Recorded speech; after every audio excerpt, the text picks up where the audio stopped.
আসসালামু আলাইকুম। আমরা গ্রিল নানের সাথে প্রতিনিয়ত মেনুস খাই না, সেটা কিভাবে তৈরি করে? আমরা আজকে সকালবেলায় একটা নাস্তায় যে আমরা রুটি তৈরি করেছি, যে ওভেনে গরম হচ্ছে। তো এই যে নিচেও আছে, এইদিকেও আছে, গরম করে রাখা হয়েছে। তো আমরা মেনুসটা কিভাবে তৈরি করি, আমরা এই রুটির সাথে সাধারণত কলা দেওয়া হয়, কিন্তু কলাটা পাওয়া যায় নাই। এখন আমরা এই মেনুস দিয়ে এই রুটিটা খাওয়াবো। তবে এটা কিভাবে প্রসেস করছি, তৈরি করছি, আমাদের সাথে একটু থাকেন। দেখুন, এটা কিন্তু ডিম, আমরা 20টি ডিম দিলাম এখানে। এই যে দেখেন, ডিম। তারপরে আস্তে করে একটু প্রথমে সুইচ দিয়ে দিলাম। আচ্ছা, তারপরে এটার সাথে চিনি দিয়ে দিলাম। হ্যাঁ, চিনিটা পরিমাণ মতো, এখানে চিনি বেশি রাখা আছে, আমরা এতটা দিব না। যদিও এটা কতটুকু স্বাস্থ্যসম্মত জানি না, কিন্তু তারপরেও এইভাবেই তৈরি করে সাধারণত। কিন্তু এটা আপনি নিজে বাসাবাড়িতে তৈরি করে খেয়ে তারপরে দেখবেন যে আসলে কেমন মজা হয়। এটা কিন্তু এখন তেল দিচ্ছি। হ্যাঁ, আচ্ছা, এই যে দেখেন তেল। আমরা একটু দেখেন, তারপরে এটা হলো দুধ। হ্যাঁ,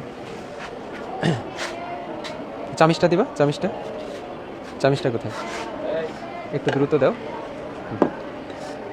জাস্ট মিনিট, একটু দেখেন। তারপরে আপনারা নিজেরা বাসা বাড়িতে এভাবে তৈরি করে আপনারা খাবেন, দেখেন যে এটা কেমন টেস্ট হয়। আপনার দেখতে মনে হইতেছে জানি কি জানি হয়, কিন্তু এটা আমিও প্রথম অবাক হয়ে যেতাম যে মেনু সেভাবে তৈরি করে আর এত টেস্টি হয়, অবাক করার মতোই। হ্যাঁ, এই যে আমি দুধটা দিলাম, দেওয়ার পরে আমি যখন বের করব, আর এটা মুখে দেওয়ার সাথে সাথে এত টেস্ট লাগে এবং সবাই খুব পছন্দ করে। আর স্পেশালি আমি যেভাবে তৈরি করি, এটা তো আরও বেশি টেস্ট হয়, বাচ্চারা অনেক পছন্দ করে।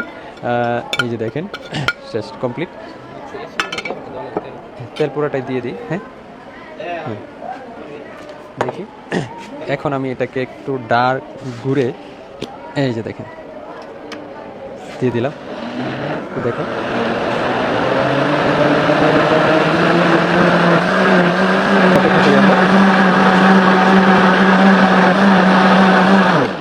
এই যে হয়ে গেল মেনুস। এখন আমি এই রুটির সাথে এই মেনুসটা, এই যে দেখেন, আমি যদি চামিচ দিয়ে আপনাকে একটু দেখাই, আর একটা রুটির সাথে একটু নিয়ে, এই দেখেন, একটু দেখাও, এই যে দেখেন, এই যে মেনুস, এই যে হয়ে গেল।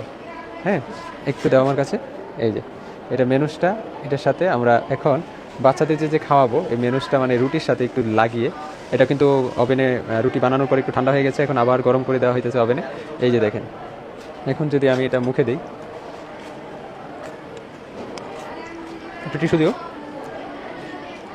মানে অসম্ভব টেস্ট। আপনি নিজে তৈরি করবেন এভাবে, প্রত্যেকের বাসাবাড়িতে ব্লেন্ডার আছেই। আপনি এভাবে মেনুসটা তৈরি করে খেয়ে দেখবেন, আপনি অবাক হয়ে যাবেন, আপনার নিজের কাছে মনে হবে যে এটা আমি কী বানাইলাম। হ্যাঁ।